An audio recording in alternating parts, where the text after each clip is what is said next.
Hey, it's me. She's a former mayor. They're a former evangelical pastor with dissociative identity disorder. These two like to talk about the topics you're not supposed to talk about. They might cause you to perspire just a bit, but they'll definitely make you inspired. Let's talk religion and politics, and what spirituality and emotional well-being look like in a post-evangelical world. This is Paul and Ashley on Evangelicalish.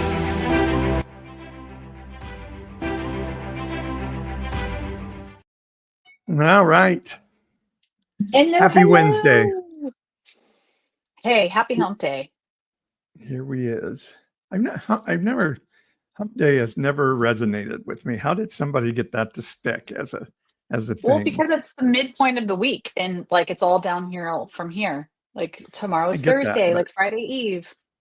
Oh, I Oh, thought you were didn't think I asking for an understood? explanation. I just Yeah, I thought- think it's goofy, I just never thought. Okay, but It's I like- imagine that whoever like thought of that was probably like the 1920s. For some reason, it reminds me of like Popeye and Wimpy. Like, I'll gladly pay you Tuesday for hamburger today. Hump day. Doesn't that sound like that era? So like back something like- then, they Well, guys and gals, it's time for hump day as you're headed toward the Hey, weekend. yeah, exactly. Yeah. So Well, to that's them, why it I'm made asking. sense. Why is it still sticking around today? That's my question. It's like it's embedded, it's deep. Do you sometimes wonder, like, if you were trying to teach a person from another culture and with another native tongue, like how to sort of vibe and fit in with English speakers, like Western American English speakers? Do you ever sometimes be like, how would you explain that to like a visitor from Ukraine? Like these are things I think about. Well, Like the things I think about too, because we're taking a first century book and making it pertinent to a 21st century, and it's the same thing. We hear things like, "Oh, wow!" I always say the Bible is like if somebody quoted me saying, "If life gives you lemons, dot dot dot," and then somebody saw that in writing when they pulled it up from archaeology 2,000 years from now, they would be like, "Oh, lemons were very important back in the 21st century. yeah, We yeah. better make lemonade to worship God, because life is about lemons and lemonade, or life is about lemon. It's that if you don't understand the colloquialisms and things you're dealing with, then that's how you do it. And that's why, let me give a plug. That's why I am starting to do some of these.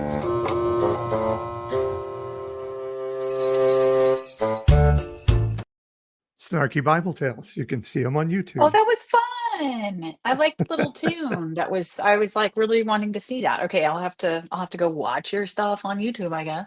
Yeah. Um, So I told the story of the woman at the well, and I yeah. break it into, and I'm kind of, doing it in a bit of a snarky way because I have a gift for that. And just like, this is what, in 21st century mindset and parlance, this is what is happening. And Yeah. so like I told the story of the woman at the well, this last one, and it was like, we always hear, Jesus, and very pious, sat down, and then he told her what her sins were and all that. And I think what happened is he's like walking over there and he's like, "Give me a drink of water." And she's like, "You're a Jew. You're asking me for water? What are you talking about?" And I think he's like, "Oh, I like this woman. She's pretty cool. She doesn't back down like women do to men these days." So yeah, I snarky Bible tales. I really like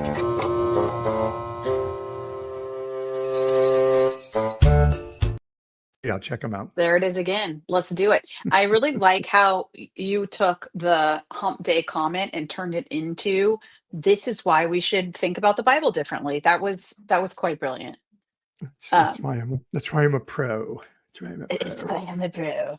Okay, well listen, I am super excited to be here in this exact moment, hanging out with Paul, seeing folks dialing in now. I was really honestly this morning when I was watching the news, I thought, gosh, I hope Alex from Brisbane logs on to our show tonight so I can say your prime minister seems like kind of a badass. That she's like, there was something about their Australia is not responding in equal measure with the tariffs, and there's like a really smart thing this person said, and I was like, oh my god, like that's so cool. I know a person from Australia. I will give her my positive feedback about the prime minister tonight. So there, now that's happened, and I feel very satisfied. Very cool. Yeah, I love that. And I certainly love how the Canadians have been responding to Trump. It really, I'm very jealous to not be a Canadian these days, to be I honest know. with you. Well, honestly, like Canada, Mexico, Australia, like right now, the Oh, yeah. seeing Speaking of badass women, Mexico's got, badass, oh, right? yeah. The Mexican Yeah. president, the public support that she's garnering, like it is And so isn't she impressive. Jewish too? Which is Yeah, interesting. Yeah. that's what I've heard. But there is something about, and this is not the topic of the show tonight, but there is something about the with all the ridiculousness and everything that is threatened and all that is on the line with what we are living through in this moment, and personified by Trump too. America being like kind of taking a big step back from the world stage and doing the nationalism thing we're doing, it is making room for other leaders. And in a just pure analysis of how do you foster enduring work and democracy together, it requires a lot of people to be strong leaders. It takes a lot of country, what I'm saying? Like I can see how this could kind of have a good outcome in the global Nature sense. abhors a vacuum is another common saying. And so as America creates a vacuum where our oversized presence has been since World War II, maybe it will give other good people a chance to step up. And It's just a thing, it's really important that there are as many quality, democracy committed, sacrificial leaders as absolutely possible in every position across the entire world at every level. And so when I see these inspiring leaders in all places, I'm like, oh, thank God, thank God. So yeah, yeah. yeah. What would it be Um like to have a good leader of your country? That would be, and yes, and like at every level, right? To have like a culture of quality leadership such that the culture requires this of people who are in civic leadership roles, and like you wouldn't dare be otherwise because you'd be going against your culture. Wouldn't that be yeah. cool? Yeah, it Ugh, reminds me that I anyway. heard on a podcast today, a guy talking, he has a website called it's called Progress 2025, and he's tracking Interesting. Project 2025, and he says they are 36% accomplished of their goals. He said, which is way ahead of schedule, way ahead of schedule. So that's super scary. And remember, the leader of Project 2025 says this is the second American Revolution, and it will be bloodless as long as the left allows it to be so. Yeah. Well, I've heard people like in the legal system who are frontline with defending against some of the executive orders, like so people who are not flying off the handle, people who are not just um shooting from the hip and wringing their hands, but actually skilled attorneys who are in the trenches absolutely say, if you want to know what's next, just look at Project 2025 and assume what's in there is what they're attempting to do. So that's I remember coming when Trump coming said, from a I don't even know what's in there. I whatever. don't Yeah. know.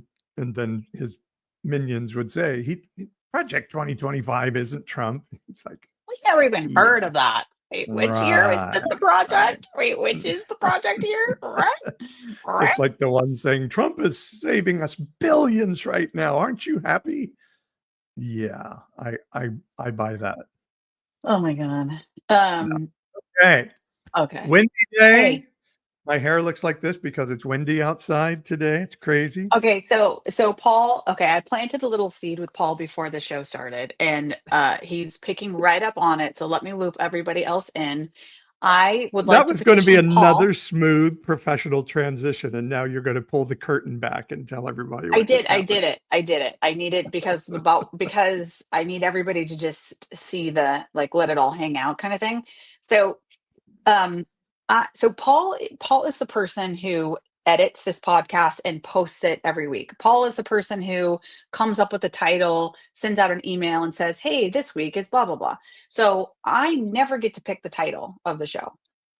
And I would like to petition to you, Paul, to rename the show. So when you post it today, you said it's Can Paul Survive MAGA, the Evangelicalish podcast. I would like to petition you to change the name of this title when you post it to Paul and Ashley hair, and leave it at that Just and see if we can get hair. traction. Hair, just hair. And here's why. Because, all right, my, like, for those of you who are watching this on video, whether by recording or seeing it live, you will appreciate this point so much more.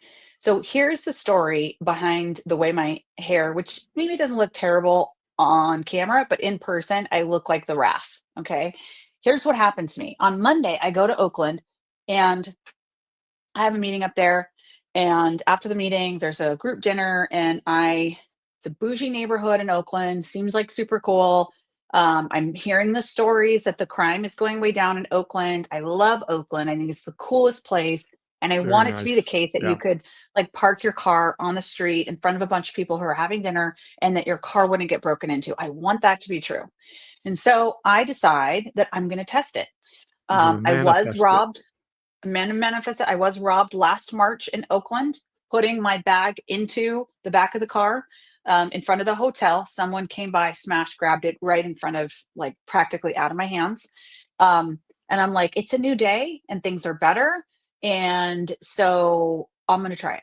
So I leave my car on the curb. I go to my dinner. I come back, and when you know, passenger back seat window smashed, seat jerked forward, overnight bag yanked out of the car. Okay. It's a rental car. And I know when I travel, like, pay the $28 and get the Buy insurance. the insurance. Yeah. Buy the insurance, especially if I'm going to Oakland. So I know ultimately it's going to be fine, and I got to get a new car tomorrow morning. But I immediately start thinking, oh my God, I have to go to this meeting tomorrow. I don't have makeup. I don't have makeup remover. I don't have, toothbrush, toothpaste. So I go to CVS and I walk in the store, and every single product that I need to buy is behind locked glass. Another reminder of, oh, bitch, it's Oakland, so, like, this is the way we do things. And I'm like, kind of scared and, like, feeling so bad and, like, having to spend all this money on stuff that, like, I don't want to have to buy this stuff. So I get the little clerk and I tell her, listen, my bag got stolen. She's like, oh, did you leave it in your car? I'm like, yeah, because I heard things were getting better. And she's like, don't do that. I'm like, like, it's not my fault. I'm the victim. Anyway, so I make her go around, like, I need this. And she had to unlock every cabinet and then follow me. Now I need your deodorant. Where's the deodorant? Oh, okay, come on. Anyway, so we do all that. All right. So the next day I go to my meeting. And I wear the same clothes and all that, but I managed to pull myself together and I kind of look okay. And I think to myself, like, and I use the hotel hairdryer. Okay, I survived. I've ordered a bunch of new stuff on Amazon and this and that. Like, I'm gonna survive this episode of Ashley Gets Robbed. So this morning, super tired, wake up early, and I decide, like, I got to get a bunch of work done before I get picked up by carpool this morning to work. About 7:15, I'm like, oh shoot, I got to get in the shower and get ready. So I get in the shower, I'm getting ready, and I realize, oh no, I'm not staying at the hotel where there's a hairdryer. There's, like, what is the hairdryer situation? I ordered a new one. It's not going to get here till later. So I find a diffuser. All right. I diffuse my hair. In about 5 minutes time, it gets to be about 3 feet across my shoulder. Like, it is an enormous ball of frizzy hair. Okay.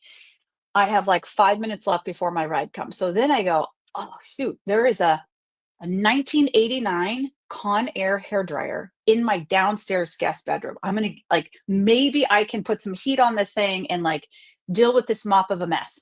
So I go get that. I go back upstairs. I plug it in. I turned it on, and the strength of the hairdryer sounded something like this.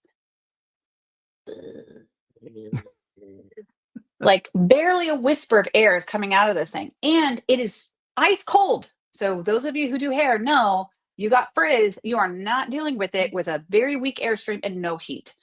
So I'm doing my best. All this to say, whatever. Then of course my ride comes. She's 2 minutes early. Like, who is 2 minutes early for carpool?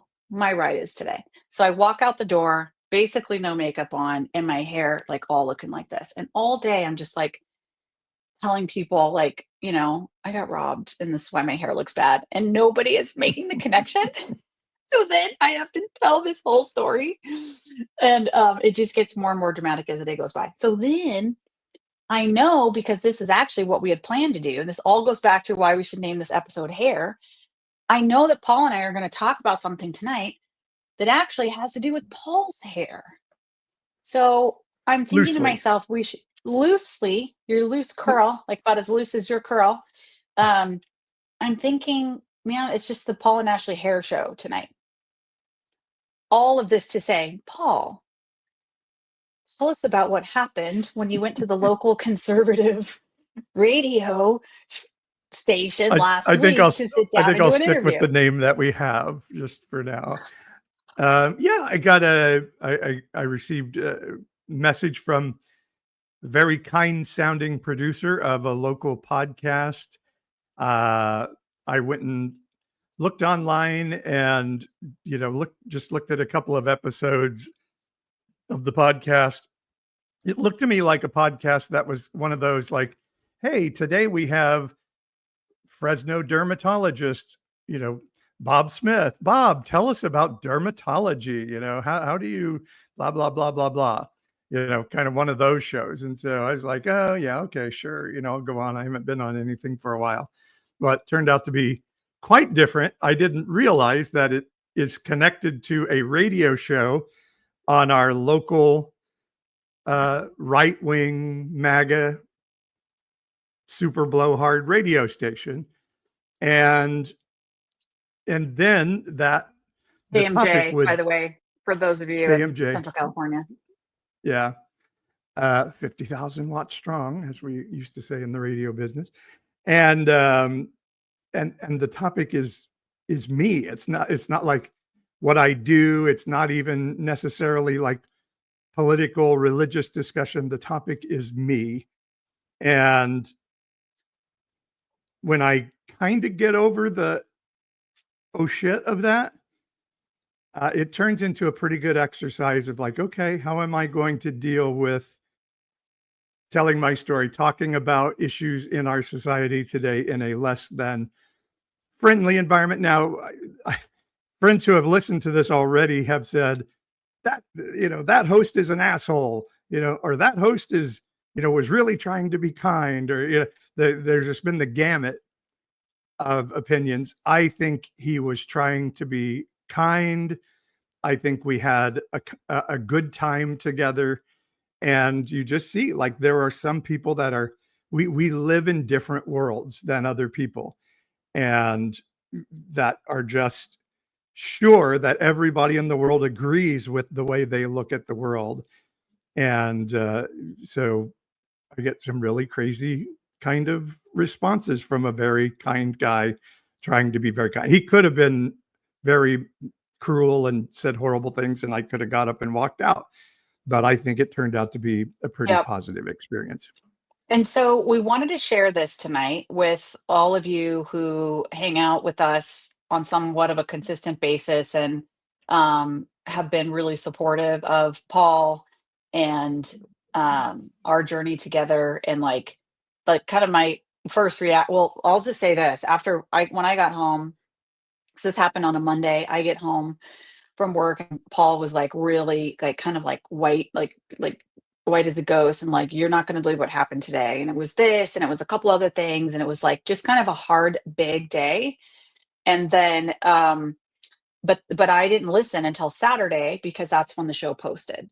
And I had heard Paul's like kind of, debrief or whatever he remembered from the show, but I listened to myself for myself on Saturday. And I found myself, like, only being able to listen in short snippets because I was so anxious. It's just like it is such a sensitive and careful thing to do, to ask somebody to talk about their story in this way, and I was just bracing for impact and, like, pain, and, like I said, I had to break it up in a couple of chunks to listen to it. I think overall that, that this host was trying to be kind, and you know, it's just, and we're gonna listen to it together now, but, like, it's just clear that there's just some things, like, you know, like, you don't say that if you're trying to, you know, like, how do you, Yeah. like, anyway, it was just, that All was right. the overall We've feeling I probably had. over introed this, and so let's jump into it. So what we're planning to do is just jump in, and then we'll stop along the way, and Paul, I'll have some questions for you on reactions to your comments and the host comments. So yeah, go. Okay, let's do it. Folks, a fascinating thing. KMJ, get ready for this, okay? A fascinating thing is Get occurring ready, in the world KMJ. that has implications in society, sociology, politics, religion, psychology, even in the commercial world, and a myriad of other segments of society. It has been the subject of persecution, prosecution, discourse, and debate. The very nature of the subject goes to the core of what it is to be human and what it is, quite frankly, to be in a very Shakespearean sense. By the way, now he's going to talk about a transition to a woman.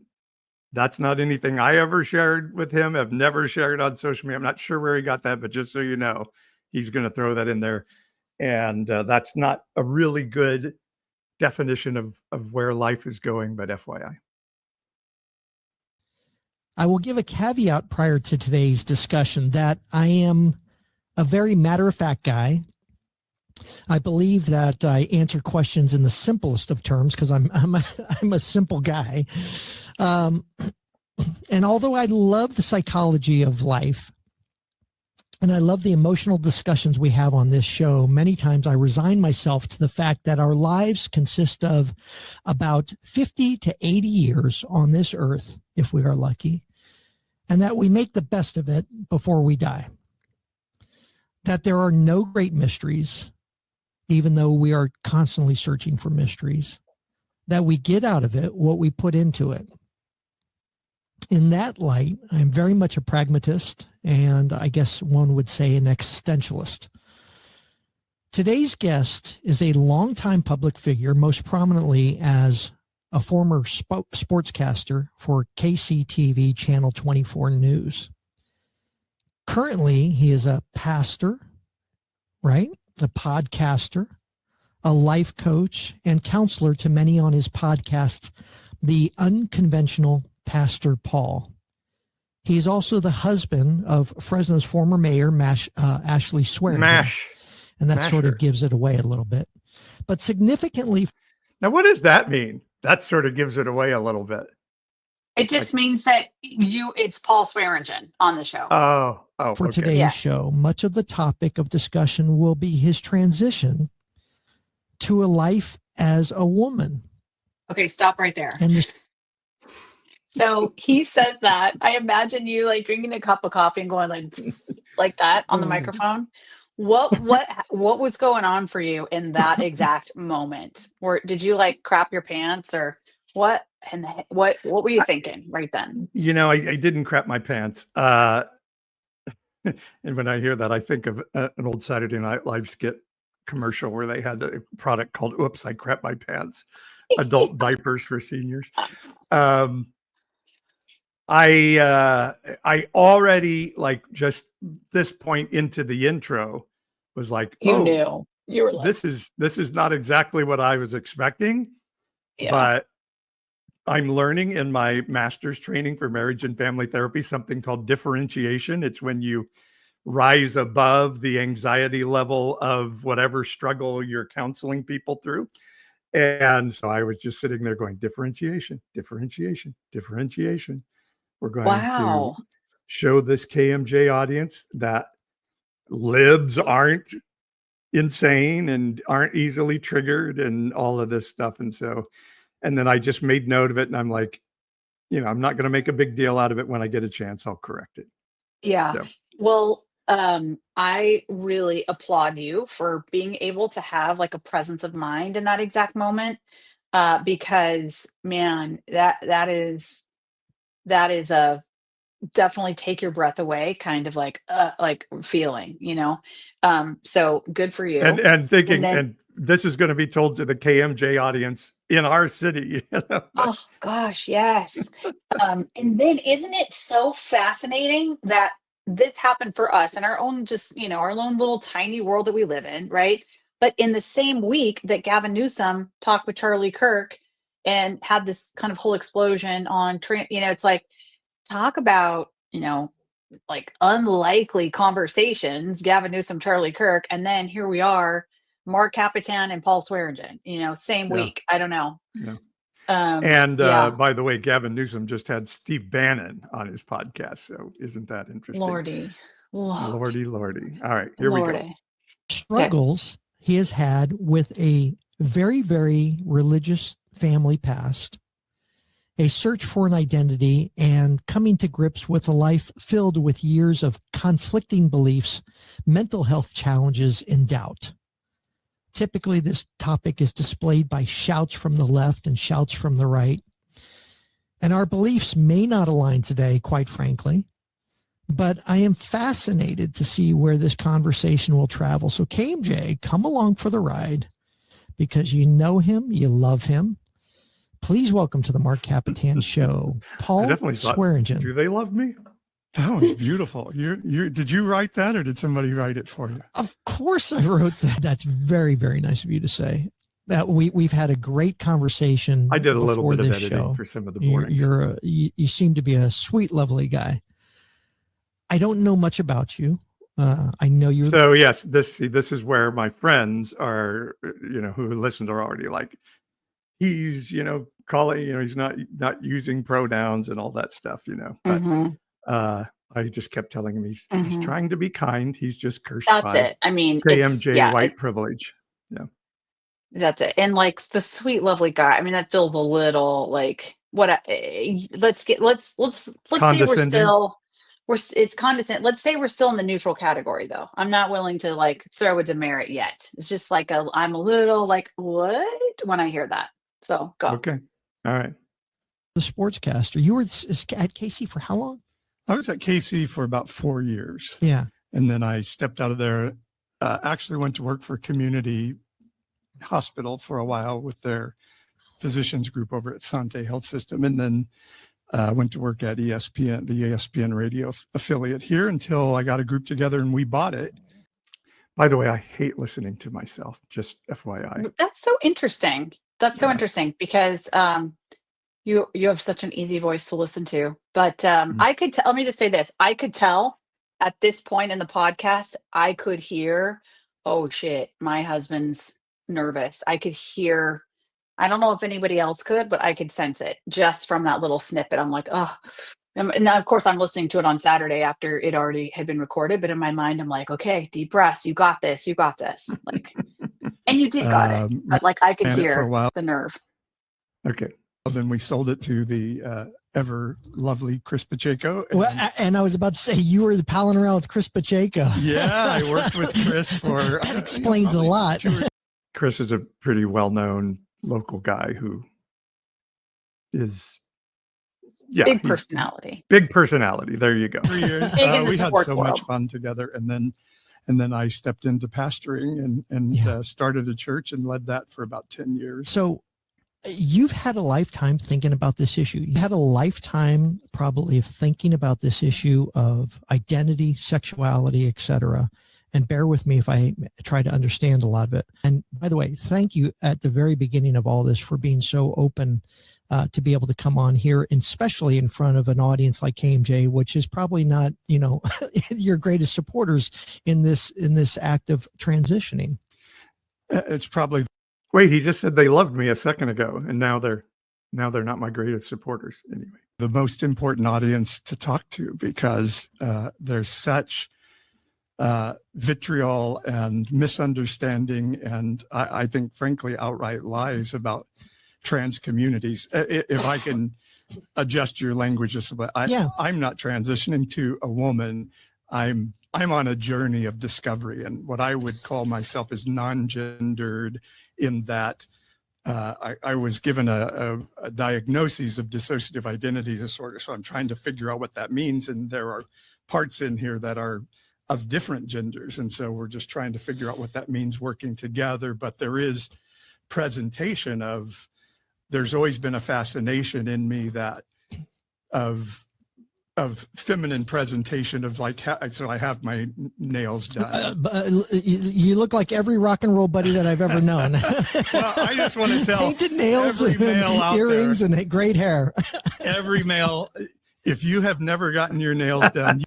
For those of you who are listening in and not watching, Ashley is now doing her great hair. Woo, woo, woo. For the hair. Life. We're the hair. We could be called like swear hair. Like we could have a whole line of hair products. Yeah. So I thought your response there was so good. Like, you just the way you sort of absorbed and fed back. Like, hey, I'm here. This is the most important audience to talk to.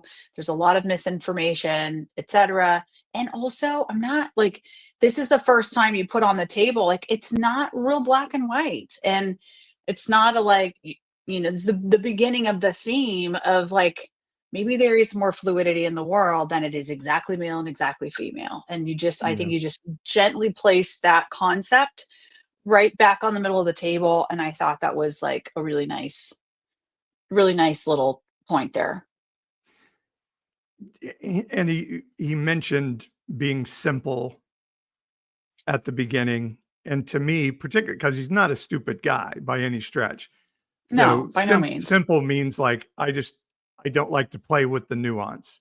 Just, I want everything to be black and white. And not because he's not capable of thinking about nuance. He just doesn't want to. And because, again, white males in America don't have to deal with nuance if they don't want to. And I think that's what simple means in that context. And I've never thought that was a good idea, no matter what.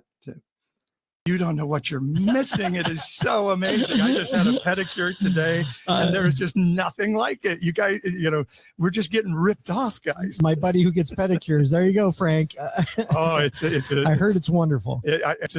It's a journey, and I was always very ashamed of all these things because of my religious upbringing. So I'm trying them out now. One thing that I wanted to debate, we didn't want to get into debates. One of the things that I sort of wanted you to ponder is whether KMJ, because at one point you have a lot of, in your podcast, The Unconventional Pastor, you have a lot of pushback against conservative, right-wing, conservative, Republican, blah, blah, blah, blah, blah. And I sit there and I say, is the side of, especially the new conservative party, or the Trumpian type party, is what has caused more harm? The conservative side of saying, whether it's a religious or non-religious, of it's a matter of fact thing, or the left radical side that has taken these people with identity issues that are trying to discover themselves and say, oh, go ahead, have whatever surgery you want, cut off whatever you want, add whatever you want. And what's more harmful to the psyche of a person? I'm trying to figure out on the telling a parent, take your child to a doctor, take your child to a therapist, ask them what is the best care for your child, and making that decision together as a family. How is that worse than some right winger saying, no, we know best, we're telling you what you can and cannot do? And the beautiful part that hopefully we can come to at least. So your long pause before you started your response to that question, like I found myself as I was listening, I was just like, oh, whoa, like how in the world do you try to distinguish, like essentially the view of the religious right would be that like person A, who's a completely whole different body, like another human, religious person A decides, I know what's best for you over here, completely separate individual human being. It's my job to pick for you. And now I will totally take your identity, your agency, your self determination, and I will say that you are now shoved down here. You are this. You're welcome.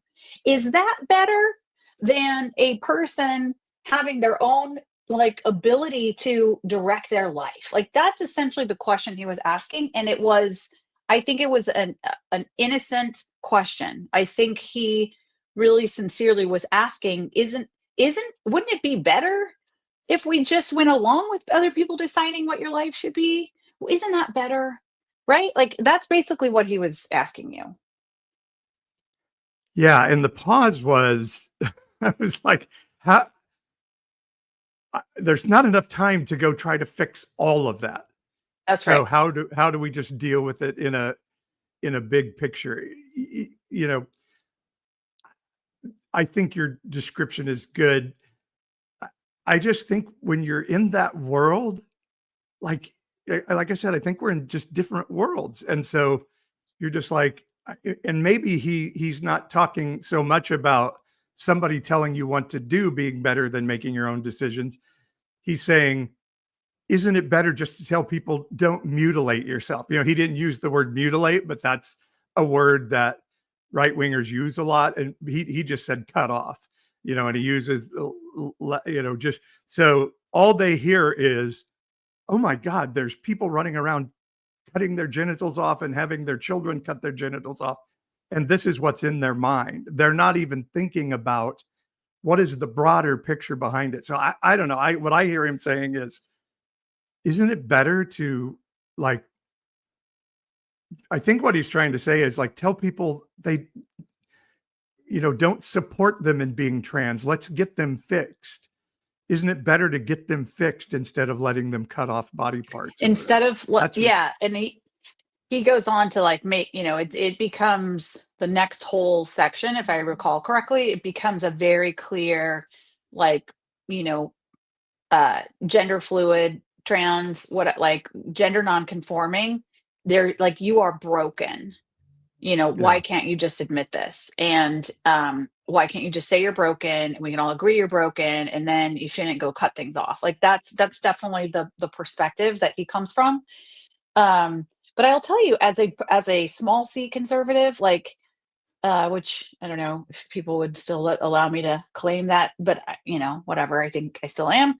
As a I small C think you are. Yeah. conservative, I can't get over the whole idea is that a person should get to live their life. I'm stating the obvious, but the way this becomes such a conflict for the religious right, which I don't necessarily think is a conservative movement, but the religious right, um, the conflict is religious right has determined that well, you don't exist, you're not real, that's not a thing, and Right. so you can't exist without me being the one to say, like, thus saith the Lord, you are banned from being alive. Like, you're just like Yeah. that. And then it's like, well, gosh, if that's like, what do we, Well, how are we the picking right that wing, as a good outcome? yeah, the right wing narrative is being trans is a mental illness. Like the state of being trans is a mental illness. And so Right. we should have you in an asylum somewhere rather than fighting for rights for you. And it's very dangerous language and it's really scary stuff. But just so everybody's fully aware, being trans is not a mental disorder. I've even had people say it's on the DSM, it's science. No, gender dysphoria is considered a disorder. I wouldn't call it a mental illness either. There's a spectrum of where you can be on the gender dysphoria scale as well. And gender dysphoria is just, I have this feeling that I'm somebody different on the inside than I appear on the outside. And I am really struggling with that psychologically because society tells me I'm not allowed to do Right. that, or society So tells you me I could have to be this, that, or the other thing. So so it's you could be more gender transgender, dysphoria is right? more what somebody would say about me rather than what I really am. Yeah. Well, also like you could be transgender and be super cool with it and be like, I'm not depressed by this. Like I'm good. Then you don't Yeah, have not gender all trans dysphoria. people have gender dysphoria. Correct. Exactly. Um, well, I think I don't know. Uh, I actually thought I that was a felt really good answer, though. And to your point about conservative, they're always like, "How dare you tell me to wear a mask, even if it saves the lives of hundreds of people?" But then they're right. like, How "Government dare should you get out wear of our shoes? lives." Yeah, What's yeah, yeah. that? How dare it? But then that they come at you with like, how dare you get your nails done? Yeah, Like, how dare you make me look at your nails? I don't believe that men should have their nails done. And you're like, cool, then don't get your nails done. But yeah. don't tell me not to get my nails done. It's just Well, so and that broad obviously overview hypocritical. of government out of our lives, unless it involves, your The pregnancy, thing yeah. your sexuality, yeah, yeah. Yep. And I have to tell you, I just feel like I wish there was a voice in the religious political world that would say like, yeah, we get it. That's I understand why you would label that hypocritical, but here's, and I see the logic and I see the logic and the conflict in logic, and I'm just going to tell you that's true and real. And also we read the Bible a certain way, and so this is why we say this. But yeah, it's a conflict. It's hypocritical. Wouldn't that be Yeah. amazing? Wouldn't you just be like, oh, great, we could just like sit and talk to that person? And we're not going to be able to get through this whole show, obviously, but I did hear somebody saying today, like, if you are a Christian nationalist, truly, and you believe God wants Christians to take over the levers of government and all of the areas of society, then you don't see hypocrisy in it.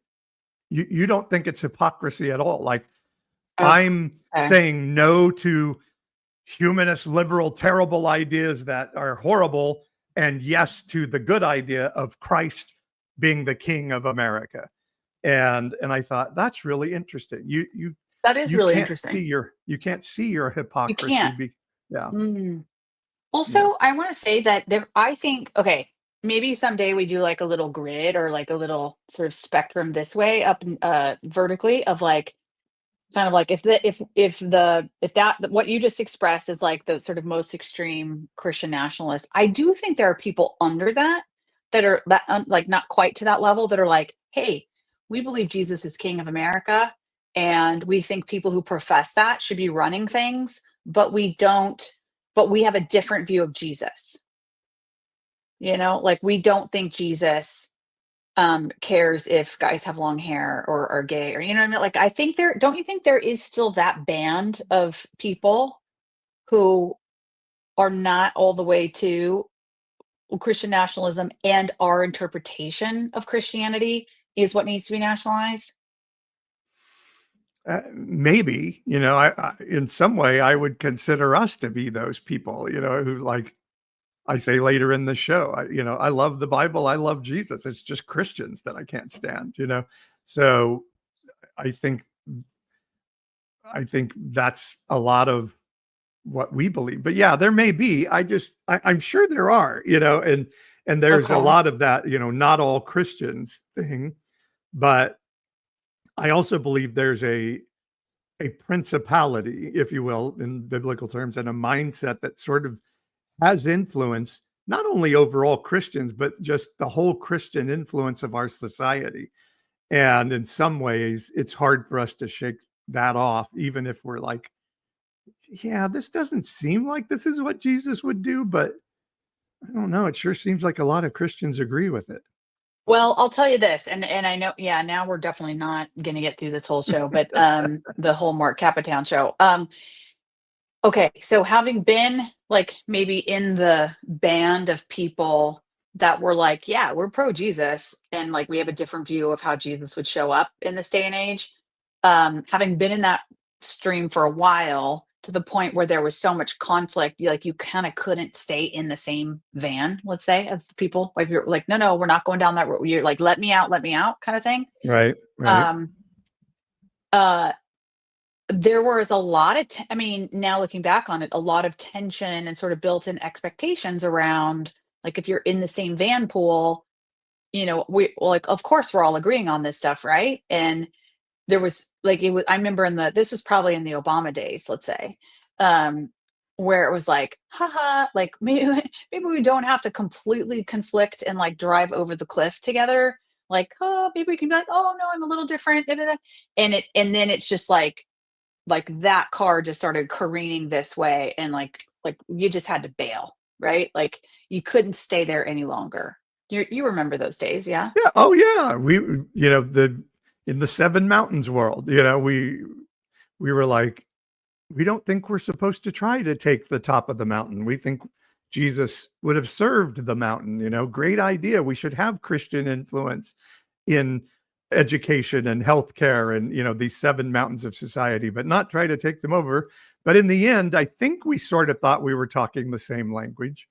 We didn't Yeah. realize, like, this group of people literally thought we need to make America a theocratic dictatorship where Christians were dictating the law, and that, as Paul Weyrich, the very horrible conservative from late 70s, early 80s, said, democracy, liberal democracy, and that's not liberal as in liberals, but liberal Right. democracy as in people have a voice in it. They're saying that's in the way. That's in the way of God being in charge of the country and the country being great again. So I Right. don't Like think I had. democracy, Yeah. Go like ahead. I'm sorry. democracy, that's okay. Democracy, like by that guy is seen at, well, and he is just a political operative. So I don't even think this was like a conviction point for him. I think it was more just like a strategy. But the people he was working for, like they saw people's voices, like, the liberal democracy being in direct opposition to their view of a theocratic Christian nation. Right. Right? So Like, it's like, if you allow this, if you allow these voices, you are defying God and defiling this pursuit of their version of Christianity. Anyway, Paul Weyrich literally said, as long as everybody can vote, we can never install Christianity as, over the country. Like, he admitted that will never happen. So we have to find ways around the election. And as we all know, the electoral college is one of those things. We're like, okay, this gives us a chance. There's no way Donald Trump could ever have been president in the first place without the electoral college. yeah. So yeah, we have to get around this democracy thing so Christ can rule the country. And we just had, like, we had no idea we were dealing with We had no people idea. like that. And actually, the I would say the Jesus like persona that we encountered in our faith pursuit, like that version of, let's just say, like perfect love, the divine, whatever, um because of that exposure, I have like such rigorous hope for and belief in liberal democracy. Like, I don't Yeah. think like, without Jesus, I don't think I could do it. I think it's too hard. I think it's, you have to be aligned with a religious, like a faith North Star that says, people are so worth it. Love is so powerful. People are so precious that it's worth it to lean in, give of yourself to make room for, like, all that stuff that is like the servant leader Jesus stuff. Like, how can you do democracy without it? It's really, really hard. You have to have some view, and it doesn't have to come from Jesus, like that view, but you have to have some view of every person being valuable has to come from something, right? So, like, it's almost like when people say we're a Christian nation, it's like, well, to the extent that we're a democracy, yeah, because democracy requires you to value other people as much as or more than yourself. So yeah, that's how democracy works. Yeah. Well, and I think even if it's outside of all men are created equal and endowed by their creator with inalienable rights, assigning it to a God, Yeah. it's as a society, we cannot survive without determining we're going to take care of each other. And then that requires taking care of the least. And I had a real go on social media today with somebody, saying, well, science is against, trans people and gay people because they can't procreate. And if you believe in evolution, then human life is all about procreation. And so I was like, first off, I don't think evolutionary scientists would agree with that that's the only evolutionary purpose of humanity. But then I said, so take that out, let's walk that out. What are you telling me? Are you telling me when a woman has a hysterectomy, she no longer has value as a human being in the evolutionary scale? Are you saying, once a man is sterile or beyond his years, they're no longer of value? Do you realize what this language is that you're saying here? And so it's just, I'm lost my track a little bit there, but it's not, there's value beyond just like, oh, you have to believe there's a God and he values everybody, because we know a lot of Christians who believe in a God and they don't value everybody. Don't value. That's right. Because they believe God has his favorites, and shocker of shocker, they're his favorites, like, yeah, right. There's nobody who ever like, I know God has their favorites, and it's that It's group not of me, Muslims over there, Yeah. so and yeah. Anyway, I think what was really amazing to me in this podcast was to just see how we come from different worlds. Like we're not looking through the same looking glass, so to speak. And so that makes it really hard to have conversations. Do you think we have like time for like one more segment from the Mark Capitan show, and then we can save the rest for next week? Also subject to people telling us if they find this interesting, and if we hear back from all of you like, no, we're done, we don't need to, fine.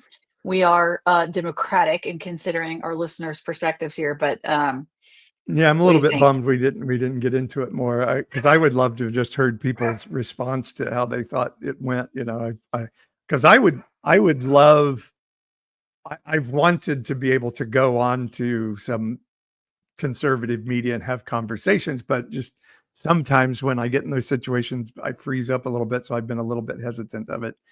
And so I was just looking for this as a small test run. Okay. Well, and Doug on the left, thanks for that vote of confidence. He says that we're always interesting. So maybe we should keep okay. But yeah, let's listen to it more. I mean, it's what we got about another, let's call it like 7 minutes, and then a little wrap up, and let's see how far we can get into this. And are you going to post this show on our website so folks can go listen directly if they'd like and give you their feedback? I can't post their show. Oh, can you like link to it though? I can link to it though in the notes. Yeah. Okay. I can link to it in the notes. All right. Here, back to listen to more of my interview on MAGA Radio. At least somewhat of an agreement on is on the left. And again, I don't like getting political. It is take that child without the parent being part of it. And so at least when it comes to right and left, you could somewhat agree that at least the family has to be involved and the parents should be involved in this decision making, which is quite honestly a more right-wing type. And believe me, I'm not going to pigeonhole you and try to make you a Republican, for God's sakes. Jesus Christ! But at least no, you do. Republicans are not the only people who care about their kids and want to be in their kids' lives. I got a big problem with that. I have to throw the flag there. Stop it. Stop it. That is ridiculous. Yeah. Like every parent cares about their child and is there for them in the best of their ability. Just stop it. Sorry. That's ridiculous. And as we found out in our interview with Amber Cantorna-Wild, Christians are most likely to be, I'm disappointed in my child. You're no longer my child. Kick you out. In a lot of ways, right. You could say Christians are much more likely to turn their back on their children than Oh non-Christians my are. God. If it's one thing that I could flip the script on and just ask politically active center right people to just start from an understanding and awareness that every single ounce of love and like that you have for your child, assume that it is experienced in every other human family. Assume that. Yeah. And then start and then see if you can have a conversation with somebody. Like, to me, the parent thing, oh, we're the ones that care about parents, that is hands off. That is absolutely politically unfair and unjustified. Stop it. So Again, it's yeah. no, you keep going. Go. Well, I mean, for that reason, like, I often think to myself, I don't scan every state bill that's being proposed by the state legislature in California, but every now and then I'll hear like headlines or read about something that's been proposed and maybe it's on the governor's desk. And I think about like, okay, should that law be or that proposed legislation be signed into law? And I like, I think the government, like, has to draw the line at um we back up families, we back up parents. We just have to. And I understand that some people will say, yeah, but that means that some parent who's treating their child poorly, and you run the risk of abuse happening because they're super upset about their child wanting to be a different gender, being gay, whatever. Yet that is true. That is true. And it is tragic, for God's sake. It's tragic. But at age 18, like, God, that person is going to have to make it to 18, and then they have the freedom and the power to live their life and to make their choices and to decide to do what they want to do and decide to be in a relationship with their parents or not. But I have a huge problem with any idea that the government actors would get in the way of that parent-child relationship. I loved all of that. But I get pissed and push back on that. I think the law in general starts with the assumption that a parent has their child's best interest at heart. And that's our basic premise as a society, is we start with the parent is going to do what's best for their child as best they can. And we start from there. And then if they are into some wacky cultish thing where they harm their child or they withhold care from them, then the state can step in. Or of course, if they're doing physical or severe psychological harm, the state can step in. This is supposed to be a conservative premise. They're supposed to be the strong ones on this. Like, a school can't even give aspirin to a child, without a parent's approval, and that's the it's okay. I'm for that. But then to say that suddenly a parent doesn't have the child's best interest at heart when they're giving them puberty blockers is ridiculous. And yes, some parents abuse that. So do heterosexual parents of heterosexual children do shitty stuff to their kids. That doesn't mean you take away the parents' rights to make decisions for their kids. That's exactly right.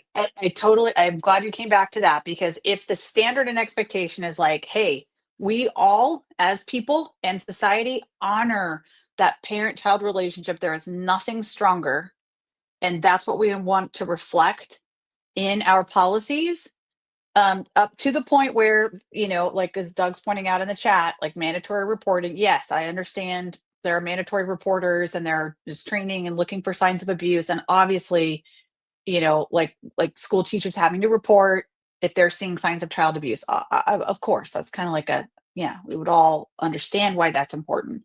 But like, for like, let's assume a parent is so invested in their child's success and so in the struggle with that child about their gender identity. And if a parent and a child together are like, yeah, we want to know what the options are. We want to understand, let's get smart about this. Let's figure out, what's the path? How do we, what's the go, no go, all those things. That's the parent and the child and the caregiver. Nowhere in there is it, and I get to step in and decide, this is the way you will parent that child. No freaking way. Absolutely intolerable. Yeah.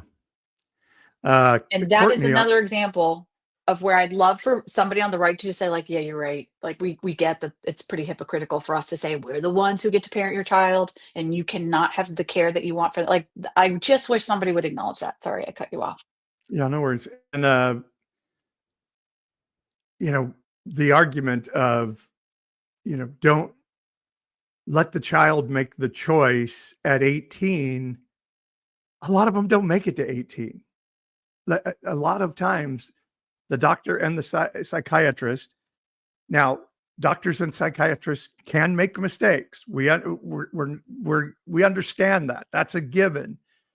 But the whole of the medical community and the psychiatric community have all come to agree that there are times when the best course of action for a child is to start puberty blockers.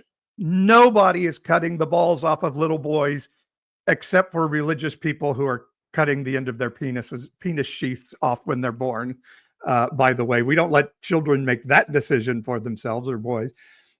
Sorry, side road there. The mutilation of children that Donald Trump keeps talking about to scare people, that is not happening. It's just flat out not happening. It's the rarest of rares, and it's actually illegal almost everywhere in the United States. But puberty blockers save the lives of children.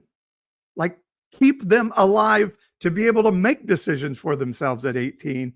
And the parents aren't willing to risk their child ending their own life. And who the fuck is like Tommy Tuberville, some football coach from Alabama, to say a parent shouldn't have the right to consult with their doctor and their psychiatrist of their child and make that choice? It's just such bullshit.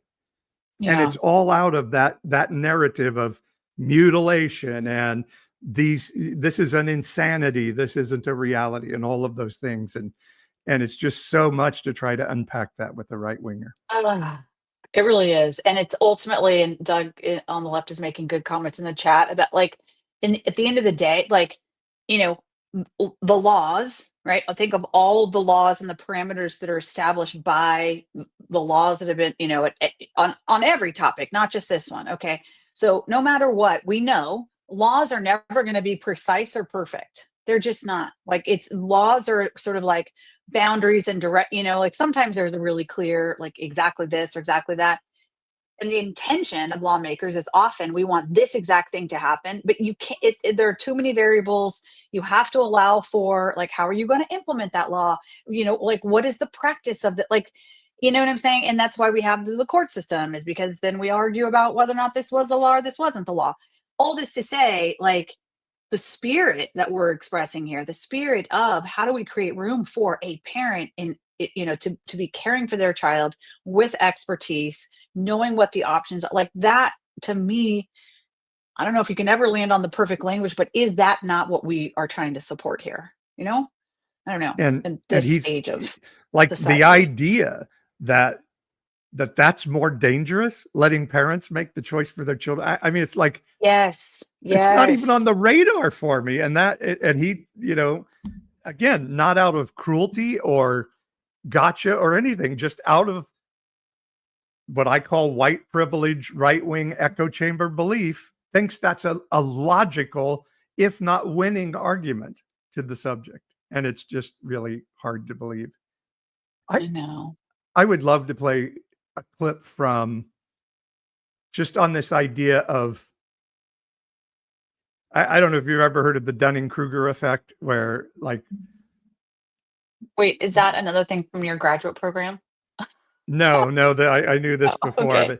But I won't go too deep. But the basic idea of the Dunning-Kruger effect is the less a person knows about a subject, the more confident they are that they know what's right about a subject. And so, Gotcha. like, I know a little bit about a subject, so I'm very assured that I know everything there is to know.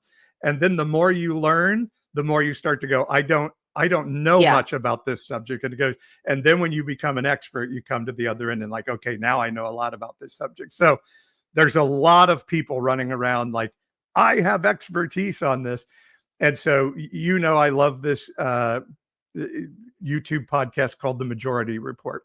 And the main person on there is a guy named Sam Cedar, who's been doing political sort of argument and debate on radio and TV and now YouTube for a long time. And he went on a show called Jubilee, where they try to get people together who are having to have discussions around issues coming from very different perspectives. So this is Sam Cedar is on a liberal surrounded by 20 conservatives, by 20 Trump supporters. And you just have to watch the Dunning-Kruger effect in motion. As Sam Cedar has said, his premise for this segment of the show is, unless you're a Christian nationalist, a fundamentalist, or somebody else, you made a mistake in voting for Donald Trump. And it got into this DEI stuff. And so this is a Trump supporter talking about DEI. So let me see if that'll help us get started. If you were racist, right, and you were an employer, and if you wanted to absolutely be racist and exercise that, you would. I think DEI sort of prevents people from seeing the reality. If a person truly wanted to hire you based on your intellect, based on your skill set, they would. DEI essentially provides tax cuts. For the end of the year, when you create your tax returns, they give you a tax credit for hiring someone who is Black or a person of color. I don't know if you knew that. In these agencies? In agencies and private In government businesses. agencies, they don't get tax cuts for hiring people And of the other color. thing I wanted This is to, to and protect the other thing people I from want to discrimination. the other thing I want to kind of state here is that I've realized that a lot of the times with the liberals is that you guys push for example, for DEI and people of Latino or Hispanic descent. And a lot of the times what you don't realize is you're actually doing more harm than good by putting them in positions where you make them believe that it's based on the color of their skin. It's based on DEIA is not it's based on merit. DEI emphasizes color, skin color, No, physical it attributes. says that the people who work in your agency, it's about anti-discrimination Discrimination against what? against people who may have different cultural mores, may have different. But that's irrelevant to a job, right? It should be based on merit. And that is the emphasis People here. get hired as a merit, but if the DEI, if you get a if the tax DEIA, I'm talking about Trump's rescission of If these you orders received a on these tax cut as agencies. an employer, wouldn't you hire a person of color? Dude, If you could pay them less? listen, we're talking about government agencies that do not get tax cuts. Government agencies, They don't. no, Yes, these are. they do. They absolutely do. I'm Look how talking about confident he is. Every parts of- private and public sector gets tax cuts when you hire a person of color. Government agencies don't pay taxes. Government agencies are funded by the government. That is not true. That is not true. And you know what? I think the whole juxtapose of this entire What conversation, month is this? this is January. Okay, so we can agree on that. The FDA does not pay taxes. It does not get a tax cut because it doesn't pay taxes. DEIA forces them as an agency to say, if you have a job opening, you must do your best efforts to make sure that every I like that. I part love of me a society. buzzword. You must do your best effort. I love that buzzword. Okay, Because you pause. feel The sheer confidence in his ignorance is what really makes that go. Yeah, that was pretty funny. And you know what? Like if he was going down the path of he could have landed a solid point, and then he just completely undermined his whole presentation by saying some dumb stuff like that. And at one point, I found myself thinking, "Wait, am I watching an episode of Schitt's Creek?" Because he looks so much like the main actor there, but also the character from Saturday Night Live that Cecily Strong plays, like the girl at the party you get stuck talking The to, didn't yeah, like the girl you wish you hadn't sat by at the party. yes, yes, that's kind of in my mind. I'm like, oh, this guy's giving that vibe. Yeah, yeah. He's like misusing words. The what did he say? Like the Like that jump of buzz position. phrase, you must do. I like that buzz phrase. Like good buzz phrase there. Yeah. Oh my lord. Well, we'll be back to talk more about it next Wednesday.